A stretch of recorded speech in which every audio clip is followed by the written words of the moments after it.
नमस्कार, मैं पूजा भारतीय।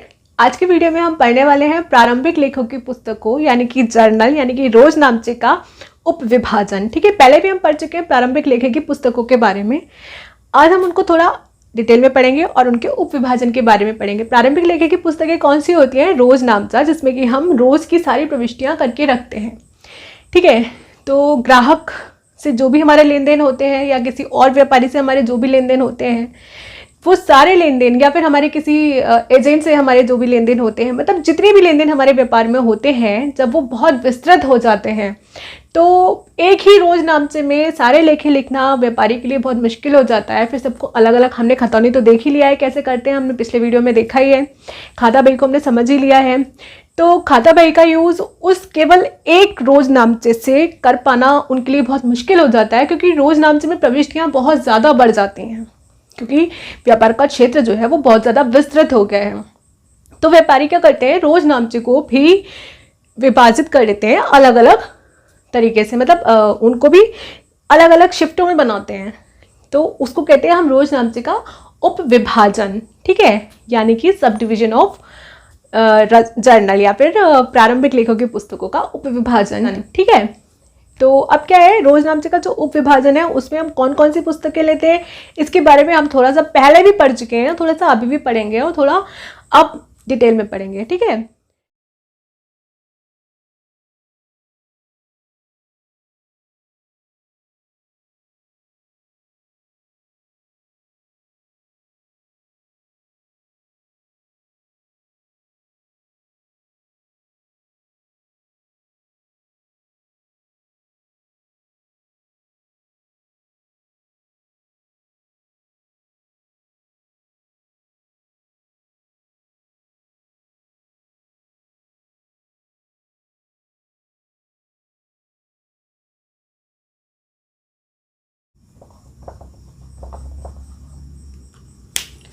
ठीक है, तो ये कुछ बुक्स हैं जो कि हम विभाजित कर लेते हैं रोजनामचे की। ठीक है, मतलब रोजनामचे को हम इन पुस्तकों में विभाजित कर लेते हैं, क्योंकि हम एक रोजनामचा इतना बड़ा नहीं रख पा रहे होते हैं अपने व्यापार में, क्योंकि हमें प्रॉब्लम होती है कि उनकी खतौनी करने में। बहुत बड़ा रोजनामचा जब हमारा बन जाता है तो हम उसको छोटे छोटे भागों में डिवाइड कर लेते हैं। हम क्या बनाते हैं, रोकड़ पुस्तक बना लेते हैं, एक अलग क्रय बही बना लेते हैं, यानी कि क्रय पुस्तक बना लेते हैं, यानी कि परचेज बुक बना लेते हैं, सेल्स बुक बना लेते हैं, परचेज रिटर्न यानी कि रिटर्न आउटवर्ड बुक बना लेते हैं, यानी कि क्रय वापसी पुस्तक बना लेते हैं। हम विक्रय वापसी पुस्तक यानी कि सेल्स रिटर्न बुक यानी कि रिटर्न इनवर्ड बुक बना लेते हैं। प्राप्यबल पुस्तक यानी कि बिल्स रिसीवेबल बुक बना लेते हैं। देयबल पुस्तक बिल्स पेएबल बुक बना लेते हैं। और उसके बाद बनाते हैं मुख्य रोजनामचा यानी कि जर्नल प्रॉपर। अब क्या क्या होता है इसमें, इसके बारे में थोड़ा सा समझ लेते हैं। थोड़ा बहुत शायद हमारा समझा हुआ भी है, थोड़ा अच्छे से समझ लेते हैं इनको और फिर डिटेल में इनके बारे में पढ़ेंगे। ठीक है, तो सबसे पहले मैंने लिखा है रोकड़ पुस्तक। तो रोकड़ पुस्तक क्या होता है ना, इसमें जितने भी हमारे व्यापार के रोकड़ से संबंधित लेन देन हो रहे होते हैं, यानी कि कैश में जो लेन देन हो रहे होते हैं हमारे, ठीक है, वो सारे लेन देन इसमें लिखते हैं, रोकड़ पुस्तक में लिखते हैं। यानी कि रोकड़ से संबंधित कोई भी लेन देन, जिसमें कोई भी चीज़ उधार नहीं हो रही होती, जिसमें रोकड़ का हम लेन देन कर रहे होते हैं, वो सारी चीज़ें हम रोकड़ पुस्तक में लिखते हैं। ठीक है, अब नेक्स्ट आगे आ जाओ। इसमें ही क्रय बही क्या है, इसमें हम क्रय से संबंधित लेखी करते हैं, लेकिन सारे क्रय नहीं आएंगे इसमें, क्योंकि रोकड़ से संबंधित जो क्रय हुआ होगा वो तो कहाँ आ गया होगा, रोकड़ पुस्तक में आ गया होगा, क्योंकि हम रोकड़ से संबंधित सारे लेन देन कहाँ कर रहे हैं, रोकड़ पुस्तक में कर रहे हैं। अब हम क्योंकि जर्नल को अलग अलग भागों में विभाजित कर रहे हैं, इसका मतलब ये थोड़ी ना है कि एक जर्नल में हमने जो लिखा है दूसरे जर्नल में भी वही लिख देंगे। जर्नल के तो टुकड़े हैं, ये रोजनामचे के तो टुकड़े हैं। तो हमने जब यहाँ पे लिख दिया है तो हमें यहाँ लिखने की, हम क्यों बना रहे हैं फिर क्रय खाता, क्योंकि हमारे कुछ उधार लेन देन भी होते हैं क्रय में।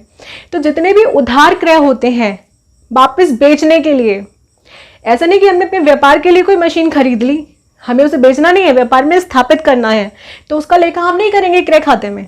किसका करेंगे, हमने बेचने के लिए कोई मशीन खरीदी है कि हमने उसको 10 रुपए में बेचा, हम उसे 20 रुपए में बेच देंगे, तो हम उसका लेखा करेंगे यहाँ पे।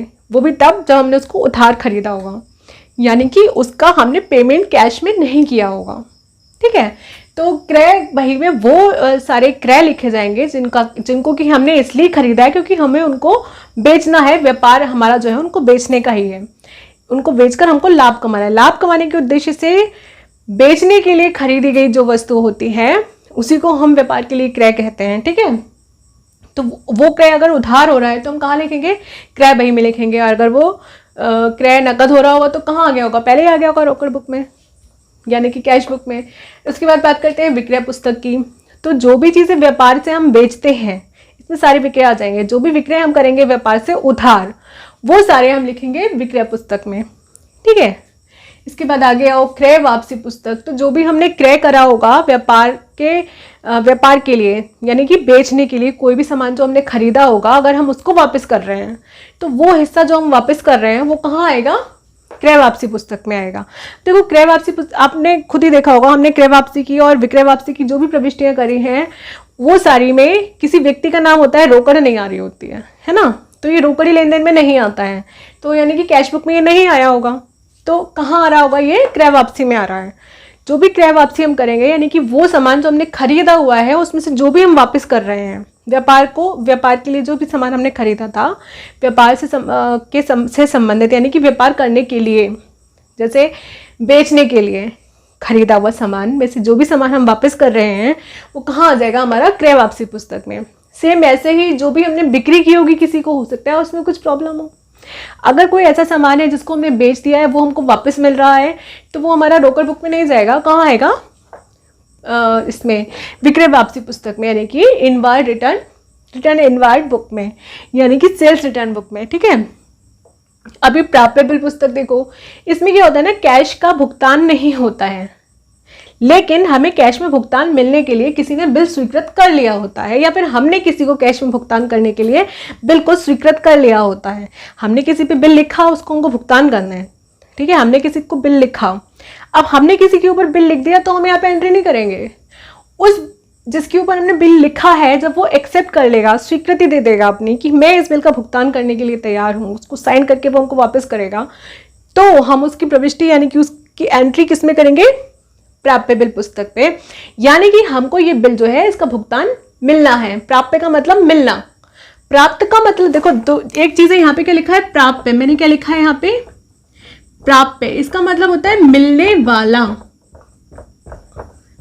वाला, जो भी मिला नहीं है भविष्य में मिलेगा, ठीक है। एक होता है हमको प्राप्त, यानी कि मिल चुका, ठीक है। तो ये जो हम बना रहे हैं ये प्राप्त वाला नहीं बना रहे हैं, हम बना रहे हैं प्राप्य वाला, प्राप्य बिल पुस्तक, यानी कि वो बिल का भुगतान जो हमको मिलना है, ठीक है, उसकी प्रविष्टि हम यहाँ पे करेंगे। तो हमने किसी व्यापारी के ऊपर या किसी ग्राहक के ऊपर बिल लिखा, उसने अपनी स्वीकृति दी, एक्सेप्ट किया, वापस हमको दिया, तो हमको पूरा कंफर्म हो गया कि आगे जाके इस बिल का हमको पेमेंट करेगा। तब हमने उसकी एंट्री कहाँ करी, प्राप्य बिल पुस्तक में। जब उसका पेमेंट होगा तो वो जाएगा रोकड़ पुस्तक में, ठीक है। अब उसके बाद देखो देय बिल पुस्तक, इसकी जस्ट अपोजिट, हमने किसी को स्वीकृति दी, किसी के बिल पर किसी ने हमारे ऊपर बिल लिखा, हमने उसको एक्सेप्ट किया, तो वो हम यहाँ लिख देंगे, ठीक है। अब आते हैं मुख्य रोजनामचा पर। ये सारे जो भी हमने बुक्स बनाई है, इन सब बुक्स में सारी प्रविष्टियां करने के बाद भी कुछ प्रविष्टियां ऐसी होती हैं जो लिखने से छूट जाती हैं।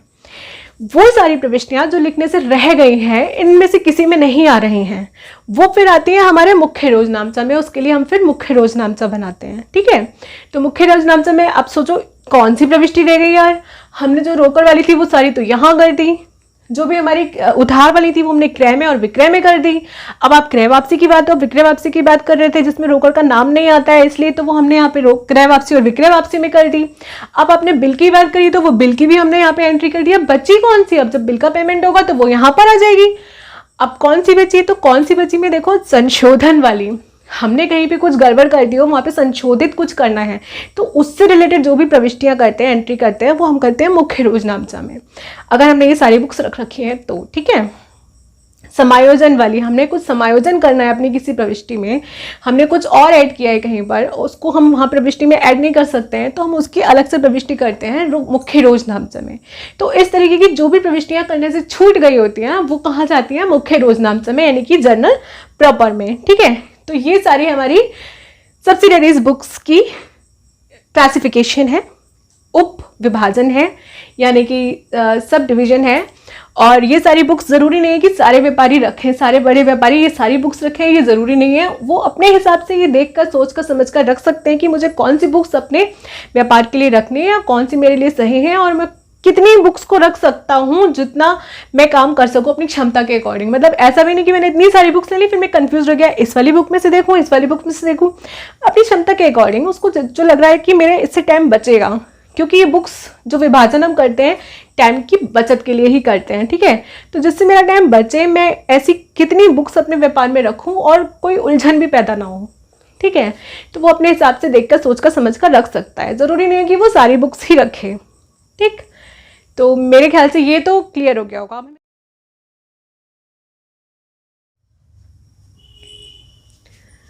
तो ये कुछ उपयोगिताएं हैं हमारी सब्सिडरीज बुक्स के उपविभाजन की, यानी कि सब डिवीजन की।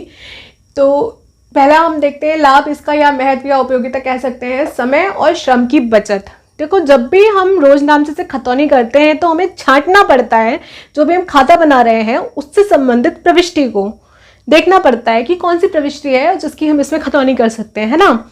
ये वाली मेहनत जो है ये थोड़ी सी बच जाती है खतौनी करने वाले की। क्यों बच जाती है? क्योंकि अब उसको सारी बुक्स अलग अलग मिल जाती हैं, है ना। अब हमें प्राप्य बिल की जो हम खतौनी करेंगे तो हम प्राप्य बिल पुस्तक खोल के देख लेंगे, रोकड़ खाता बना रहे हैं तो रोकड़ पुस्तक खोल के देख लेंगे, है ना। तो जो भी हमें खतौनी करनी है हम उससे रिलेटेड पुस्तक को खोल के देख लेंगे कि उसमें कौन से लेखे उससे संबंधित हैं, उसकी हम खतौनी कर देंगे। तो श्रम की थोड़ी सी बचत हो रही है, ऐसी समय की भी हमारी बचत हो रही है, क्योंकि हमें समय भी कम लगाना पड़ रहा है। इतने बड़े रोजनामचे में देखने की हमको ज़रूरत नहीं है अब, क्योंकि उसके छोटे छोटे टुकड़े हैं। हमें जिससे रिलेटेड जो भी रोजनामचा हमको देखना है उसकी पुस्तक खोलकर हम देख लेंगे। तो समय की और श्रम की दोनों की बचत होती है। दूसरी चीज़ सरलता, काम थोड़ा सरल हो जाता है, इतना कठिन नहीं रहता, क्योंकि बहुत सारे रोजनामचे में से किसी एक प्रविष्टि को देखना, बहुत सारी रोजनामचे की प्रविष्टि में से किसी एक प्रविष्टि को छांटना जिसकी हमको ज़रूरत है, उसमें थोड़ा कठिन कार्य रहेगा वो, है ना। और ये थोड़ा सरल हो जाएगा। नेक्स्ट देखो, कम अशुद्धियाँ। तो अशुद्धियाँ खत्म हो जाएंगी ऐसा तो नहीं कहा जा सकता, लेकिन अशुद्धियाँ होने की संभावना कम हो जाती है, क्योंकि हमारा कार्य जो है ना वो बंट जाता है, छोटी छोटी पुस्तकों में अलग अलग हो जाता है। तो अब क्या है, एक साथ आप एक जगह पे बहुत सारी प्रविष्टियां कर दोगे तो वहाँ क्या है, अगर आप अशुद्धियां कर भी दोगे तो दिखाई नहीं देंगी ढंग से। आपने अलग अलग पुस्तकों में कर रखी है तो वो आपको सामने दिखाई दे जाएंगी। तो एक तो लाभ यही होगा कि अशुद्धियां कम होती हैं, दूसरी अगर अशुद्धियां होती हैं तो उनमें सुधार की ज़्यादा संभावना रहती है, ठीक है। फिर देखो, खतौनी में सुविधा। खतौनी में तो सुविधा रहती ही है, क्योंकि हम अपनी पुस्तकों अलग अलग रख लेते हैं। अलग अलग पुस्तकों से खतौनी करना थोड़ा आसान होता है अपेक्षाकृत, ठीक है। कार्य विभाजन में सुविधा। कार्य विभाजन में बहुत सुविधा हो जाती है, हम अलग अलग लोगों को अलग अलग पुस्तकें सौंप सकते हैं, तो कार्य विभाजित कर सकते हैं। पहले एक ही व्यक्ति एक पूरा जर्नल देखे, परेशान हो जाएगा इतना बड़ा जर्नल देखकर, है ना, क्योंकि हमारी प्रविष्टियां बहुत सारी होती है, हमारा व्यापार का क्षेत्र बहुत सारा है, बहुत विस्तृत है। तो हम कार्य का विभाजन कर सकते हैं, भाई ये वाली बुक्स तुम देख लो, ये वाली बुक्स तुम देख लो, है ना। तो हम कार्य विभाजन कर सकते हैं और व्यापार को और ज़्यादा सुविधाजनक बना सकते हैं, व्यापार की प्रविष्टियों को और ज़्यादा सुविधाजनक बना सकते हैं। फिर इसको देखो, अंकेक्षण की सुविधा। अंकेक्षण यानी कि जांचना, जांचने के लिए भी हमको थोड़ी सुविधा हो जाती है। हम जब इसका अंकेक्षण करवाते हैं या करते हैं तो क्योंकि बुक्स अलग अलग हैं तो सबको अलग अलग देख लेंगे। एक साथ सारी प्रविष्टियां देखना थोड़ा मुश्किल और थोड़ा बोरिंग भी होता है, लेकिन अलग अलग छोटे छोटे हिस्सों में हम देखेंगे तो वो इतना बोरिंग नहीं रहेगा। लगेगा एक पूरी होगी, चलो अब ये बची, चलो ये वाली पूरी हो गई, ये वाली बची, है ना। तो छोटे छोटे हिस्सों में क्योंकि उनका अंकेक्षण हो रहा होता है तो वो थोड़ा इजी हो जाता है, तो उसमें सुविधा हो जाती है। इसके अलावा भी हम पॉइंट्स ले सकते हैं, लिखा है इत्यादि। इसके अलावा जो भी पॉइंट्स हमको दिख रहे हैं, जो भी हमें उनका महत्व दिख रहा है, उनको लगा सकते हैं। जैसे कि हम लाने और ले जाने में बहुत सुविधा महसूस करेंगे। एक जगह से दूसरी जगह अगर हम इन बुक्स को ले जाना चाहते हैं, इनमें से कुछ बुक्स ले जाना चाहते हैं या सारी ले जाना चाहते हैं, तो ये थोड़ा हल्की हो जाती हैं। हम ऐसा भी कर सकते हैं कि हम 3-4 पार्टनर्स जा रहे हैं तो आपस में कुछ बुक्स को बांट लिया, भाई ये वाली बुक्स तुम ले चलो, ये वाले हम ले चलते हैं, बहुत भारी हो रही है ना। लेकिन एक ही रोजनामचा होगा, एक ही बुक होगी तो वो ज़्यादा भारी रहेगी, क्योंकि अलग अलग टुकड़ों में तो ये हल्की हो जाती हैं, ठीक है। तो लाने और ले जाने में सुविधा होती है, ठीक है। अब इनसे हम अपने व्यापार की स्थिति को बहुत जल्दी से जांच सकते हैं। व्यापार से रिलेटेड जो भी जानकारियां हैं वो हमको बहुत आसानी से मिल जाती हैं, क्योंकि अलग अलग पुस्तकों में लिखे हुए हैं। तो ये इस तरीके से कुछ पॉइंट्स हैं जो कि बताते हैं हमको कि जो सब्सिडरीज बुक्स का सब डिवीजन है, यानी कि उप विभाजन है, वो कितना महत्वपूर्ण है और उनकी क्या उपयोगिता है। लेकिन फिर भी ये ज़रूरी नहीं है कि हर एक व्यापारी ये सारी बुक्स अपने व्यापार में रखे ही रखे, और छोटे व्यापारियों को तो बिल्कुल भी नहीं रखना चाहिए, क्योंकि उनके लेखे कम होते हैं और उसमें वो ये काम बढ़ा लेंगे अगर वो इस तरीके से इतनी सारी बुक्स रखेंगे। तो ये बड़े व्यापारियों के लिए ही महत्वपूर्ण है। तो हम इसका एक पॉइंट यहाँ पे ये भी ले सकते हैं कि बड़े व्यापारियों के लिए महत्वपूर्ण है। ठीक है, तो मुझे लगता है ये पॉइंट समझ में आ गए होंगे और वीडियो अच्छा लगा होगा।